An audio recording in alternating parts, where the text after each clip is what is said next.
Hey, Kevin Feige, just want to be super clear. You are not allowed to watch this video until after the writer's strike ends, because it is a good strike that needs to happen. Writers deserve to get paid fairly. I guess all strikes are good and deserve to happen, and everyone deserves to get paid fairly, including the actors who are now striking alongside the writers. Anyway, enjoy this pitch when the writer's strike is settled and not a moment sooner. Hey, Kevin Feige. I'm so glad that the writer's strike is over, and I can only assume was settled in a way that was fair for all parties and will be better for the entertainment industry as a whole and everybody that is a part of it going forward. Also, I'm just really excited to have some more corrections by my favorite late night host, Seth Meyers. The man's a national treasure. Also, I wanted to give you that pitch you asked me for. You wrote, Nando, the walls are closing in. My Fantastic Four cast keeps quitting. The kid actors are aging out of their roles. And James Gunn stole the secret formula for good movies on his way out the door. I need another certified Nando-rific banger. Can you pitch me a Midnight Suns movie? And listen, Kevin, breathe. Okay, and to answer your question, 100%, I get requests for Midnight Suns stuff a lot. It is what the people want, so I will totally work with you on this. But before we get to the pitch, I want to lay down some information about the team.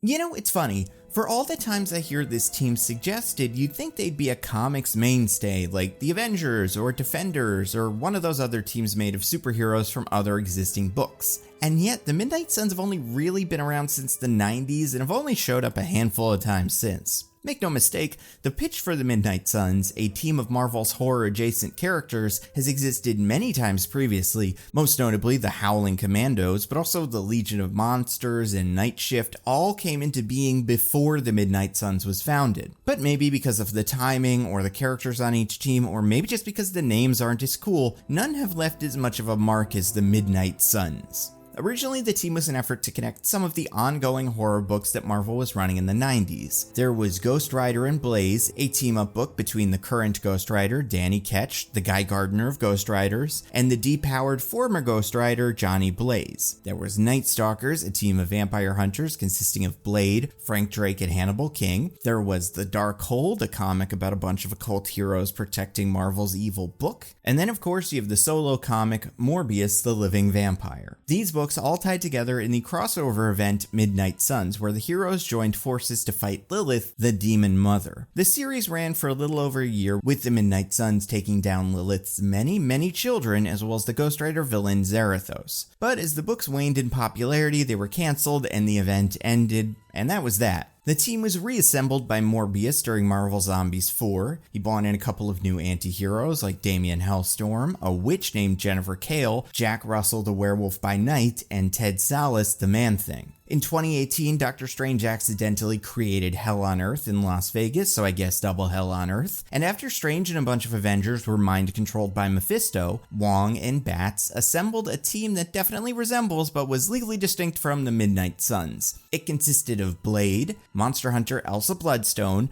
Mr. Knight, Iron Fist, Johnny Blaze the Ghost Rider, Jericho Drum, aka Dr. Voodoo, and the Man-Thing. Ben Reilly showed up and helped because he lived in Las Vegas, because of course he does. At one point during the book, Mr. Knight even calls the team the Midnight Suns, and Bloodstone says she doesn't know what that means. And that's my Nando comic recommendation of the video, Damnation by Nick Spencer, Donny Cates, and Rod Rice. And recently there was a Midnight Sun series that was 5 issues long, starring Magic, Wolverine, Nico Maru, Blade, Kushala the Spirit Rider, and Agatha Harkness. It was sort of a spin-off of Strange Academy. But wait a second, you're saying, I thought they were the Midnight Suns. Sun like in boy child, not sun like in sky fire circle. That is correct.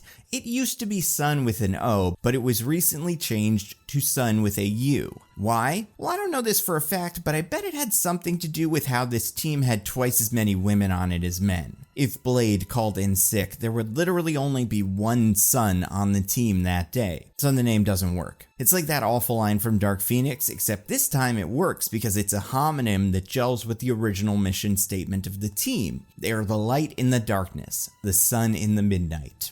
And for now, it looks like Sons is going to be the team name since that's how the recent video game was branded. The game featured a ton of characters, including veterans like Blade, Doctor Strange, Magic, Wolverine, Morbius, a Ghost Rider, Robbie Reyes, and Nico Minoru, alongside a random grab bag of popular characters like Iron Man, Captain America, Captain Marvel, Deadpool, Spider-Man, Venom, Storm, Hulk, and Scarlet Witch. But yeah, so even though this team gets brought up constantly as an avenue for future MCU stuff, there really have only been 4 actual incarnations of the team. Isn't that interesting? So then that begs the question, why should Marvel make a Midnight Suns movie or show or whatever now? Well, we have a couple of characters just sort of floating around in the MCU with no clear next step, and a lot of them have either been on the Midnight Suns in the comics or would make sense on a team like that. Let's go through a few of them. Highest profile one so far is Moon Knight. You got a 6-issue Disney Plus streaming service starring Oscar Isaac and Ethan Hawke, 2 big-time Academy Award nominated people. The show, like all of the Disney Plus shows, started strong and ended fine. But like all Marvel stuff, while the whole product might not have been amazing, we really liked the characters. Steven, Mark, Lila, Khonshu, Tarit. Audiences connected with them. So it stands to reason that even if they don't make another season of Moon Knight, we will see those characters again somewhere. Moon Knight was recently on the Midnight Suns and has been all over Marvel Comics recently, so it makes sense that he would join the team. And he's a real asset. Steven knows all kinds of archaeology and history, as does Lila. Mark is a skilled mercenary. Moon Knight is a pretty powerful hero, especially in the show, far above his usual comic weight class. On top of that, both Mark, Steven, and Lila have connections to actual living gods, and they seem to have plenty of cash hidden away. It would be very easy to connect Moon Knight to some of these other characters. Like, speaking of the moon, audiences were just introduced to Gael Garcia Bernal's Jack Russell, the Werewolf by Night, in his Disney Plus special presentation, and everyone that saw it really enjoyed it. He seems to be some sort of expert monster tracker, if not hunter, and he has werewolf powers. Also has no obvious next step. Probably makes sense on this team, especially since he has been on it before in the comics. And you know who else has been on this team before? Jack Russell's friend, Elsa Bloodstone, monster hunter extraordinaire. Elsa seems to have a good knowledge of the occult, just inherited her family's mansion and fortune, and, very important, the monster-controlling Bloodstone. Speaking of monsters, also still don't have any next step for the Man-Thing. We don't know much about Jack and Elsa's friend Teddy, but he's free. He'll probably end up in the Florida Everglades like he does in the comics, and the Man-Thing was on the same version of the Midnight Suns as Elsa and Mr. Knight in the comics. Blade has only shown up once, but we know he's going to be a big deal. You could see him in the Eternals post-credits scene. He's just off screen laughing too. Blade's the only original member of the Suns and has been on more incarnations of the team than anyone else. Blade is getting his solo movie soon. Apparently it's shooting after the writer's strike ends, which, if you're watching this, Kevin, is now. He's another monster hunter with a very famous specialty, so where does he go after this? I could see him being an Avenger, but a team like the Midnight Suns feels like the obvious next step. And speaking of Blade, the Black Knight is also waiting in the Marvel lobby, hoping they call his name. We last saw Dane Whitman in Eternals, where he was about to pick up his evil sword because the space god, which apparently everyone could see, came through the clouds and grabbed his girlfriend. It was at one point expected that Dane Whitman would make an appearance in Blade, since, like I said, that was Mahershala off-screen in the post-credits scene. Sure. But what next? The Black Knight is powered by the mystical ebony blade, which seems important. He also seems to work pretty close to Stephen Grant, or near him, so that could help. And let's not forget the rules. Wong needs to be in your thing, otherwise it doesn't count. And it would be weird if none of the magical characters joined the team, so Wong is actually a good fit here. He's not quite OP like Steven, he's not a big CGI bull like Rintrah, and he's not whatever Clea's doing like Clea. Wong can be whatever we need. And maybe he won't need to be a full member of the team. Wong could have as much screen time as Fury in the Avengers. Important, but not in all the big fights. So those are the characters I want to bring together in the Midnight Suns. But you may have noticed I left some comic Suns off the roster. Let's look at them real quick. I have a feeling a Ghost Rider movie is not far away. Many actors, from Norman Reedus to Ryan Gosling, have made some statement about wanting to play Johnny Blaze. And if Mahershala Ali picking up the phone, calling you, Kevin Feige, and expressing interest in playing Blade was enough to greenlight the movie, I imagine the same is true of Ryan Gosling. Also, we could just bring back Nicolas Cage, that's always an option. There's also a Robbie Reyes floating around from the Agents of S.H.I.E.L.D. days in Gabriel Luna. I think he has sort of aged out of the role. Robbie's supposed to be on the younger side, but he could absolutely show up. But I don't think Ghost Rider gets introduced in this movie. We already have 6 strong candidates for the team. If anything, we see how this does, and if people like it, we do a great Ghost Rider solo movie between now and then, and Johnny or Robbie or even Danny Ketch can be in Midnight Suns 2, Age of Xanathos or whatever. Then there's the living vampire, Dr. Michael Morbius at your service. He is currently in the Spunk, the Sony Pictures universe of Marvel characters that, in defiance of God and nature, continues to exist. So I doubt he's free to cross over, and also why bother? He's not incredibly popular or good, at least not this version. You've got the Night Stalkers, especially Hannibal King. Well, I don't know if he's going to be in Blade, so it is possible he cameos there and then shows up here, but more importantly, as the MCU's Constantine, I don't think he breaks much ground that is not already covered by Elsa Bloodstone, a character that already exists, fits in this movie, and also happens to be the only woman on the team for now. Agatha Harkness has a series coming out before this movie would be released, so she's on the table, and she was a big player in the recent Midnight Suns series. And I could see her here, I just don't know what she would bring to the team besides being Catherine Hahn. You know what, that's good enough for me. She can also be in the movie. There are also a bunch of mutants like Wolverine and Magik that have been on the team recently, but do not yet exist in the MCU, so it's not worth introducing them here. But the next question, the big one. What would this movie be about? Why would these characters, that for the most part do not know each other, join up to do an Avengers? There are plenty of right answers here.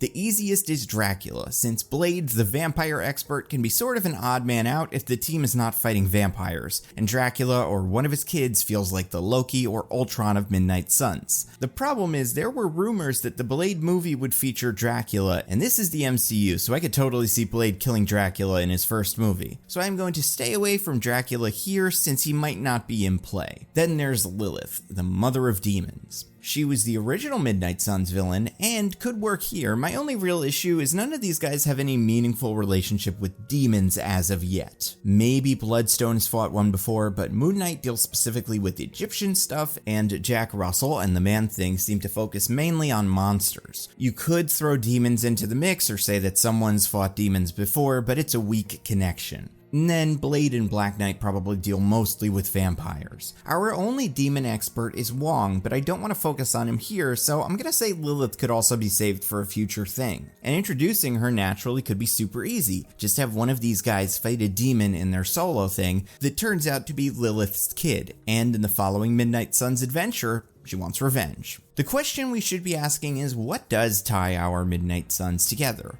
What theme or enemy could connect them? Our 3 main characters here are Jack Russell, the werewolf by night, Moon Knight, the sworn protector of the Travelers of the Night, and Blade, who is frequently referred to as the Daywalker. So we've got a lot of day-night going on here. There's also the Moon Werewolf connection, throw in the Black Knight, you've got Black, Darkness, Night again. The Ebony Blade, Black Knight's weapon, is also traditionally made from a meteorite, and we don't know where the Bloodstone came from, so it's also probably a meteorite. So the Moon Sun thing comes up, and oh right, this team is the Midnight Suns. And I know it seems obvious, but saying it out loud helps make it clear to me who this villain needs to be. I mean, there's like a couple that it could be. One is an X-Men villain named Selene, and I think we should probably save her for an X-Men movie. But the other villain who makes sense to fight this team is Nightmare. He's come up before in the MCU, sort of. You may remember Nightmare was originally going to be the villain in Doctor Strange in the Multiverse of Madness, back when Scott Derrickson was still on the hook to direct it. According to writer Michael Waldron, delays in the shifting release schedule changed many things about the original script, and Nightmare did not make it into later versions. Perhaps Scarlet Witch just took his place, or perhaps the original script was completely different. Either way, people at Marvel want to use Nightmare, but until now he just hasn't fit. But I think he can work here.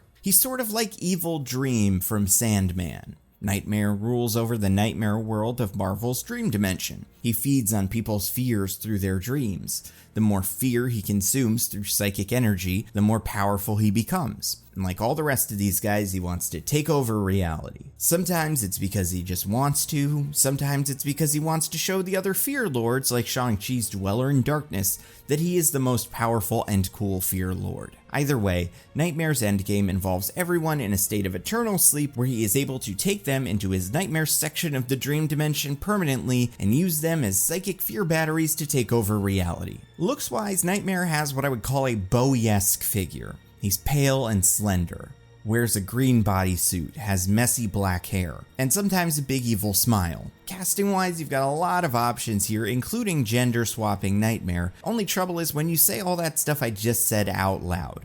Bowie-esque figure, pale, slender, wears a green bodysuit, messy black hair, big evil smile, and a woman, you get Hela. So if we're going with a woman, we probably want to make an extra effort to just not do Hela again. But more importantly, I read Nightmare similar to Loki or Malekith from the comics. He's got sort of a campy, fun energy. So we want an actor that can go big. Honestly, if he was a good actor and also not already sort of in the Eternals, Harry Styles could be a great Nightmare. I'm not saying he is not a good actor, but I'm also not convinced he is. So he's probably not a good fit here. You could do someone like Eddie Redmayne. He's got the Nightmare look down. And as we know, he can do a big, campy performance. I create life! I could also see Cillian Murphy fitting in really well here. Very sinister energy, known for playing serious characters, but can definitely have a little fun. He's already played one comic fear monster before. I could also see Pennywise's own Bill Skarsgård slotting into this role very nicely. Clearly, he can also play a demon who feeds on fear. Honestly, we have a lot of fun options here. Keanu has the look and can do camp well when he wants to. Also, someone like Nick Cage could be an excellent Nightmare. I just watched Renfield. This is that. And then any of my Manchester Blacks, Andrew Garfield, Robert Pattinson, Dan Stevens, all have Nightmare energy. As far as women, it's a bummer we've already used Tilda and Cate Blanchett because they're my first two. And then Clea, Charlize Theron could also do this. Now, sure, there is a version of this story where that was actually Nightmare posing as Clea in the Multiverse of Madness post-credits scene, and the catalyst for this story is Nightmare capturing Doctor Strange, but I think it's too complicated. I love Eva Green for roles like this, although she'd make an excellent Death and was my Selene in the Dark Phoenix One Small Change videos. She could also be a great gender-swapped Nightmare. Honestly, I'm kinda bummed that Aubrey Plaza is in House of Harkness playing someone else, because she was basically doing Nightmare on Legion, and she was terrific. Ben Winshaw, Paddington, Q, he could be a lot of fun here. I could also see Lena Headey handling this role nicely. Any of them could work. But to make this an easier edit, for this pitch I'm going to use footage from Sandman, but you know, sub in whichever actor you want. But hold on a second, he's dream powered. In the Marvel Cinematic Universe, we know dreams are actually just your consciousness being projected into another universe. How can Nightmare even exist? Well, Nightmare is traditionally in charge of the nightmare portion of the dream dimension, and in this situation, this is sort of like a switchboard that connects your consciousness with another universe. Nightmare is able to influence which one you connect to. He does this to create maximum fear, and Nightmare can pull you into the nightmare dimension if he really wants to mess with you. Like I said, Nightmare is one of the fear lords, so a good way to simplify this would be to have him just be the MCU personification of fear, which he kind of is. And as long as we're not going to do the fear itself storyline with Phobos, Nightmare should be able to hold that title. I mean, there is a Marvel character named Mr. Fear who is a Daredevil enemy, and Marvel has their own less good Scarecrow, but for now, Nightmare is the Marvel god of fear. So how do we actually construct this movie? What is it about? Well, we'll get to that. And it doesn't need to be a movie. This could be a special presentation. 60 minutes might be all you need. Who knows? Either way, I want to look at the Avengers here as the structural blueprint. Established, but so far unrelated heroes come together to form a super team. So how does the Avengers start? Loki's escape. So let's do something similar here. Strange senses a disturbance coming from the dream dimension. He travels to the dream dimension using his astral form. When he gets there, Strange finds a car. He's confused but drawn to it. Strange gets in, the car drives itself, and crashes into a river. When he swims out of the river, Strange finds he's become a child again, and is watching his sister drown in a lake. He's reliving all of his worst moments. The Ancient One dying, Wanda destroying Kamar-Taj, Thanos wrecking the Avengers, and then Strange has a moment of clarity, realizes what's happening, and says something to the effect of, "No, not you," before being thrown into another memory. Then we see Strange's unconscious body lying in the bed, and out of his head crawls Nightmare. He stretches, dusts off his shoulders, and walks out of the Sanctum Sanctorum. While Strange lays, shaking in a fear coma. So that is your cold open. But I think you should start the actual story the same way a few of the Midnight Suns comic stories start, with a prophecy, a vision. They're pretty handy plot devices that very simply get everything moving. And this prophecy is very simple. But first, let's establish our POV character for the beginning of the story, Jack Russell, the werewolf by night. He's off doing adventure things, hunting another monster, Googum or something like that, doesn't matter. But let's make it clear that this is what he does. It is his calling. And he's not killing them. He will kill them if he needs to, but sometimes he'll just free them. Jack catches the monster, and as he's wrapping his hunt up, Jack collapses on the floor.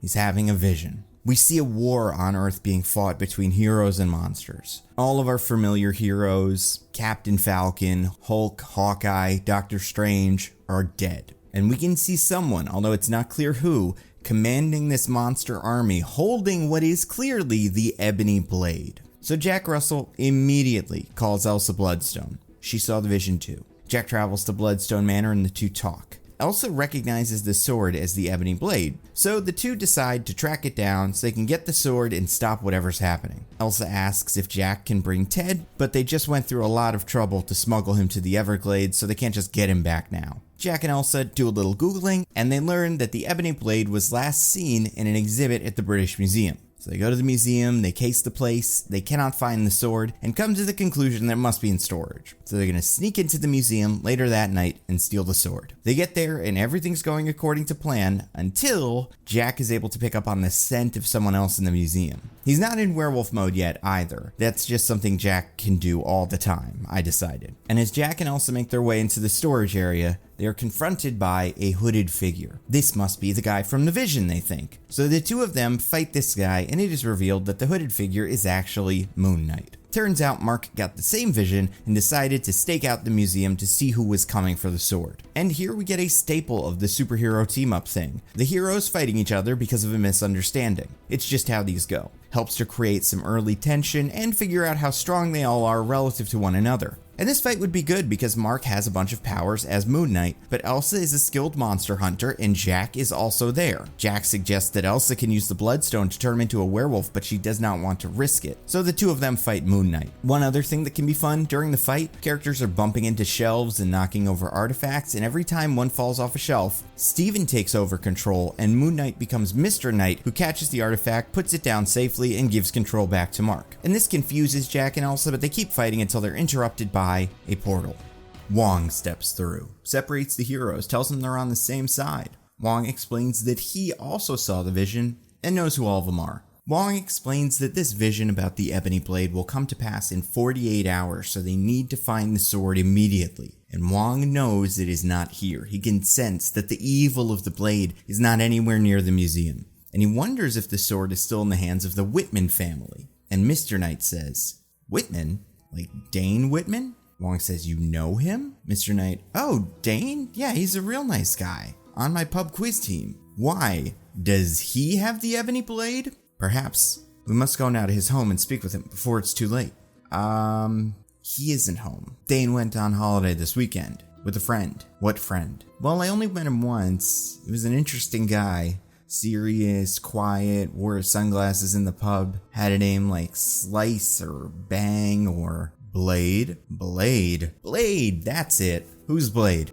The vampire hunter. If he's with Blade, Mr. Whitman may be completely safe or he may already be dead. So the team needs to find Blade and Dane. And yeah, Steve already knows Dane because they're friends. It makes enough sense Wong would be aware of Blade through vampire stuff, and I think it could be fun if Blade and Elsa have run into each other before and it's clear they have some sort of history. Just want to create more friction with the group. And I just love having Dane and Steven be friends. They're both soft-spoken guys who work at museums. And yes, nitpickers, it's not the same museum. Dane works at the Natural History Museum and Steven works in the National Art Gallery, but they still run in the same circles and they're acquaintances. So now we have almost all of the members in play. We can check on Blade and Dane in the middle of a vampire hunt. Dane is using a sword, but not the Ebony Blade, although he does have it with him. I think it could be fun if Dane has not yet used the Ebony Blade. That will make the question of what happens if he does all the more exciting. I mean, the line in Eternals that Blade says to Dane is, "Are you ready for this?" Maybe he's not ready yet. So sure, maybe Nightmare wants the blade for himself, or maybe he wants Dane to use it. We don't know. We can give the new team some time to bond while Wong does a spell to find Blade. Wong suggests Bloodstone Manor is the best home base for these guys since the Sanctum Sanctorum has fallen to whoever is after Blade. And in the MCU, the Sanctum Sanctorum has a well-defined purpose. It already does something. Bloodstone Manor, on the other hand, is empty. It can, going forward, be the Midnight Suns HQ. And this is where we do the most important part of one of these team-up movies. The characters talk. We're gonna have a couple of moments like this in the movie, but this is a good place to get some of the easy ones out of the way. Mark explains the Stephen Mark / Moon Knight Mr. Knight thing. Jack does not vocalize it yet, but for obvious reasons, he is empathetic to the difficulty of their situation. He pities them, and that can be Jack's arc throughout this. He needs to learn the lesson that Mark and Steven learned in Moon Knight Season 1, that you cannot control this other identity, you need to understand it and work with it. And obviously, dissociative identity disorder is not the same as being a werewolf, but I think you can see the parallels, especially since the end game for Jack is acceptance. It's a lesson Mark and Steven can teach him. I think it's also interesting if Mark has a vague idea of who the Bloodstones are. We never really got into this in Werewolf by Night, but let's say that word of Ulysses Bloodstone's monster hunting exploits have gotten out, and in universe, there are pulp comics about Ulysses Bloodstone that Mark read as a kid. This is kind of like how Captain America comics exist in the MCU or the X-Men comics exist in Logan. Mark can express his admiration of Elsa's father, but also doesn't know what to do with that. She's still ashamed of her family and their legacy, but also needs to sort of be the person her father always wanted her to be. So she's running from that destiny. She needs to learn that even if you end up doing what they want, you cannot let your parents control you. And now you're seeing something I've done before in the Justice League rewrite. These interactions are the whole ball game. And in reality, it's not just about having the characters learn from each other. It's about having the characters learn something that only the other characters could teach them. That's what makes these special. Tony and Bruce being science bros, Tony and Steve talking about sacrifice, Mantis and Drax feeling lonely together, Rhodey and Nebula having prosthetic limbs. This is what makes these work. So I have created something I want to show you, Kevin. Something you can use for Young Avengers or Strange Academy or whatever comes next. I call it the development matrix. So you put the name of each character on the X and Y axis, and on each square you find something that connects both characters. Can be a big thing, can be small. But this will help you understand what this story needs to be about. Like Stephen Grant and Jack Russell, violent alternate personalities. Elsa Bloodstone and Mark Spector, adventurers. Simple stuff like that. But when you look at movies like Justice League or shows like What If that do an Avengers, and you get to the end and you realize that, hey, those two characters never talked about the thing that makes them so similar, this matrix is how you avoid that. So Wong locates Blade and Dane in a Transylvanian castle, and the team teleports over. Blade and Dane finish off the vampires just as the group appears in the castle. Wong is very forceful. You saw the vision, you need to either come with us or give us the Ebony Blade for protection. Nightmare will be here soon if they're not already. Dane won't give the sword up. Blade trusts his friend over Wong, who he never really liked anyway, and this is going to start an argument. And this is our midpoint, so something big needs to change. And in this story, that change is going to come in the form of Nightmare's introduction, but we're going to do things a little different. During the argument, Elsa Bloodstone hears a voice. It's coming from a hallway. She's not sure, but she needs to check, so Elsa sneaks off. She follows the hallway and finds her father, legendary adventurer Ulysses Bloodstone. And he's angry. They talk. You're dead. You think something can kill me? Oh no, Elsa. I'm never leaving you. And then he hits Elsa, who goes down. Any hopes that this is a hallucination are wrong. He's there, or at least someone is there. And he pulls out his gun. Jack notices Elsa has disappeared. He asks the rest of the group if they know where she went. Wong gets worried. Jack hears Elsa scream and runs down a hallway after her. Everyone else tells Jack they need to stay together, but he doesn't listen. Jack runs through some smoke, expecting to find Elsa, and finds nothing. But he hears something behind him, stalking him. He gets scared. Everyone else groups up. Moon Knight becomes Mr. Knight and goes to follow Jack, but Wong restrains him. This is a trick.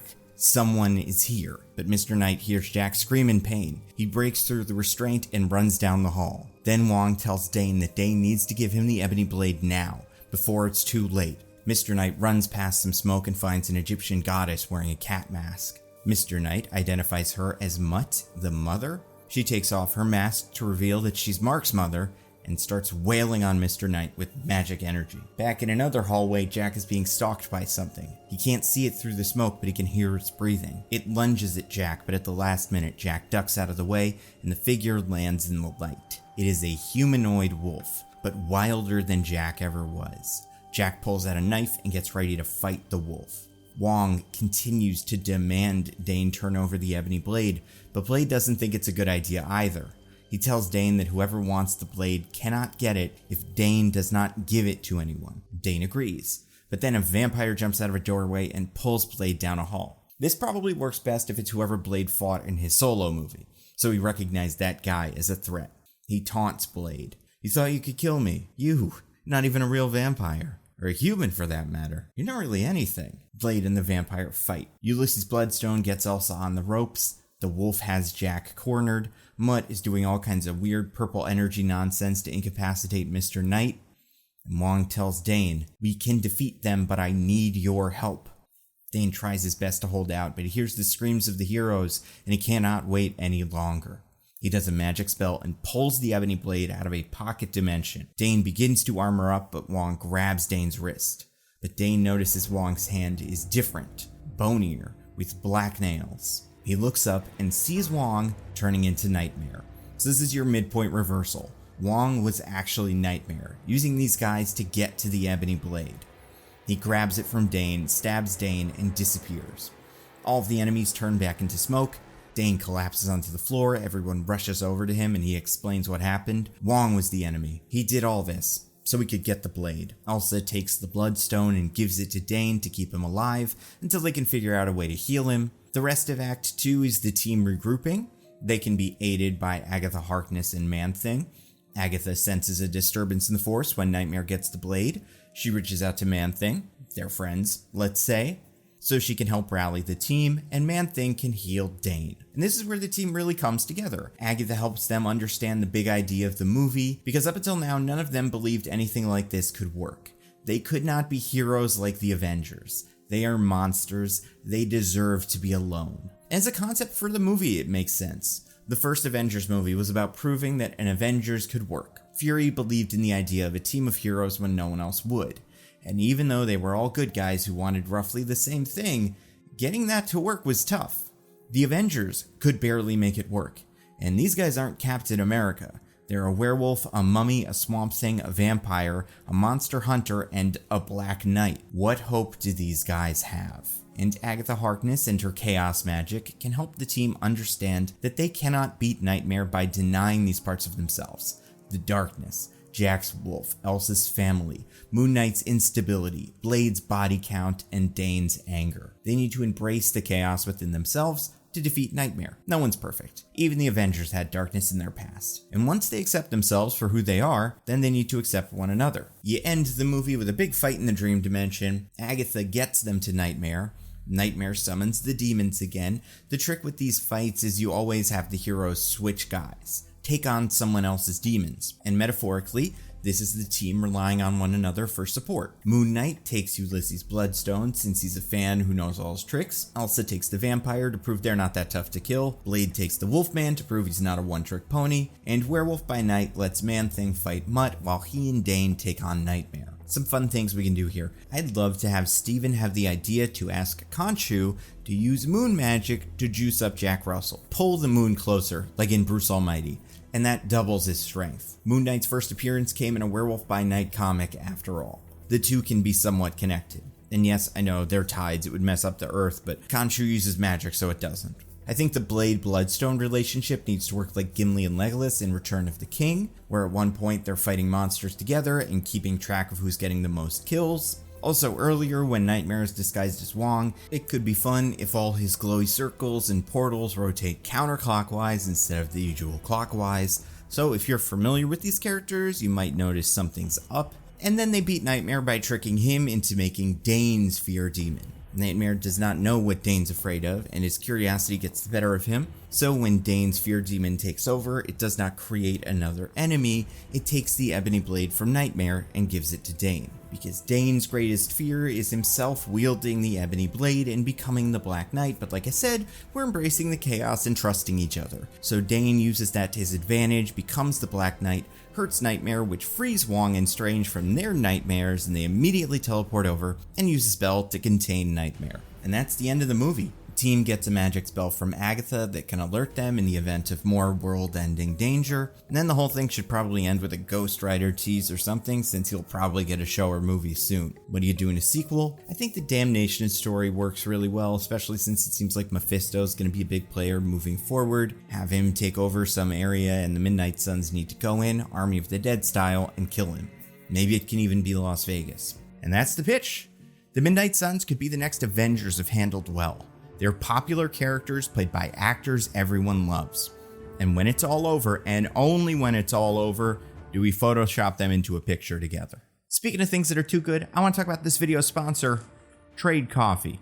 Trade Coffee, these guys are so cool. I love coffee. I like it cold. I like my cold brew. That's how I make my coffee, with a little bit of oat milk. And if you're like me, or at least like I was until Trade Coffee came into my life, you have the same coffee every single day. The same roast, the same brewer, all of that. And listen, there is a great big world out there with so many different independent brewers making great coffee, and Trade Coffee is the best way to get introduced to all of them. Basically what it is, Trade Coffee has an algorithm. You tell it what you like, how you like your coffee, how you prepare it, kind of flavors you're looking for. And Trade Coffee will go through all their brewers and find the best coffee for you. And then one of these will show up at your door with your coffee in it. I've not opened it. I'm going to make it right now. So for this week's coffee, we've got Orange Special Blend, which based out of New York, which is very cool. You know what else is so cool? Because I told Trade Coffee that I enjoy cold brew, this bag of beans is ground specifically for cold brew. So if you make cold brew like I do, you grind your own beans, you take whole beans, you grind them up, and it makes a big mess. No matter how cleanly you do it, you cannot help it.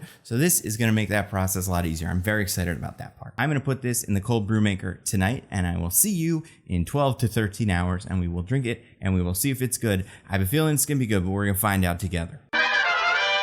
All right, it is the next day. New shirt, slightly different hair. Lighting is different because I don't have a good blind set, so we're getting light in. We usually do these at night, and I have in my hands a cup of coffee, and you can see it, which is important because last time I did one of these, I had like a big mug, and I did a couple of takes, and I realized by the end I could have been showing an empty mug because the coffee level was lower. Anyway, moment of truth. I'm gonna have a drink. Let you know what I think. Yeah. It's good. It's a nice, tasty cup of coffee. Trade has over 55 independent roasters with over 450 different kinds of coffee altogether. They ship you the coffee within 48 hours of the beans being roasted, which means it is as fresh as you are going to get, and it's a nice way to try new things. There's a lot of coffee out there, and if you drink coffee, Trade definitely has something for you. Upgrade your morning routine with better coffee.